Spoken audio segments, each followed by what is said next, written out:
Selamat pagi, selamat siang, selamat sore, selamat malam bagi yang menonton video ini. Kali ini saya akan membahas tentang deployment diagram. Deployment diagram digunakan untuk mempresentasikan hubungan antara komponen perangkat keras yang digunakan dalam infrastruktur fisik dari suatu sistem informasi. Deployment diagram menunjukkan konfigurasi proses node dan artefak yang berjalan di suatu sistem. Kita lanjutkan ke simbol-simbol deployment diagram. Nah, saya kenalkan ini namanya package. Ya. Package merupakan sebuah bungkusan dari satu atau lebih node. Sedangkan node biasanya mengacu pada perangkat keras atau hardware, perangkat lunak yang tidak dibuat sendiri atau software. Ya. Jika di dalam node disertakan komponen mengkonsistenkan rancangan, maka komponen yang diikut sertakan harus sesuai dengan komponen yang telah didefinisikan sebelumnya pada diagram komponen. Di sini kita bisa lihat bentuk node begini ya.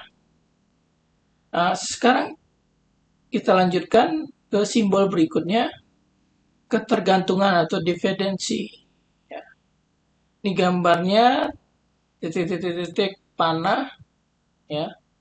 Kebergantungan atau ketergantungan antara node, ya, arah panah mengarah pada node yang dipakai.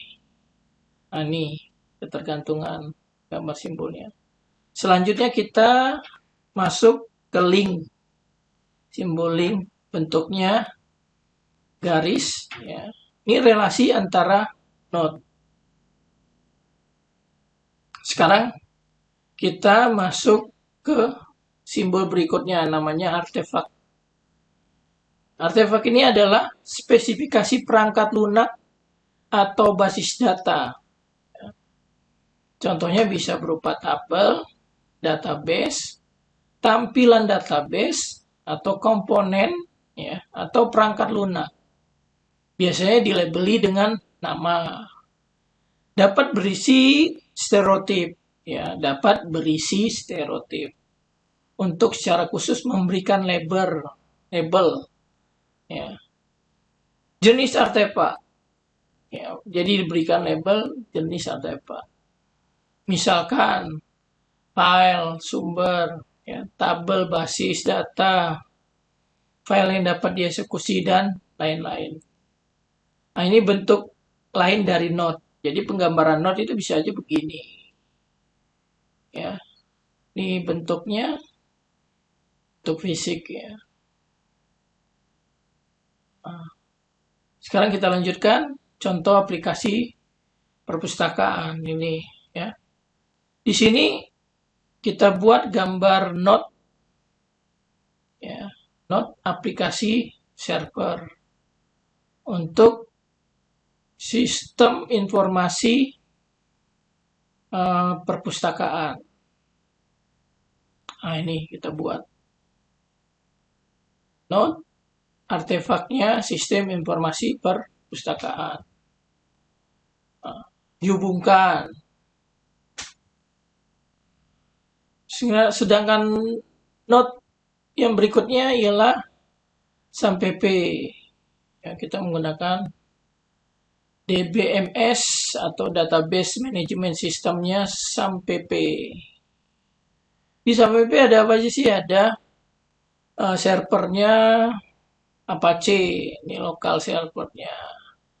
Database-nya menggunakan MySQL.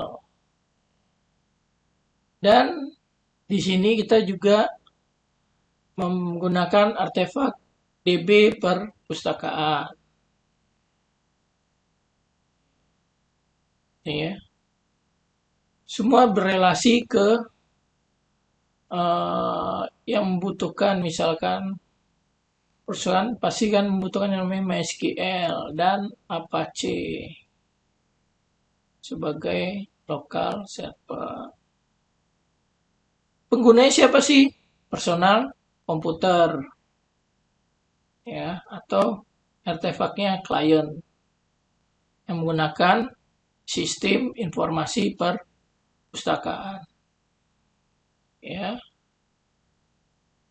ketergantungannya menggunakan HTTP untuk connection-nya ke sistem informasi perpustakaan.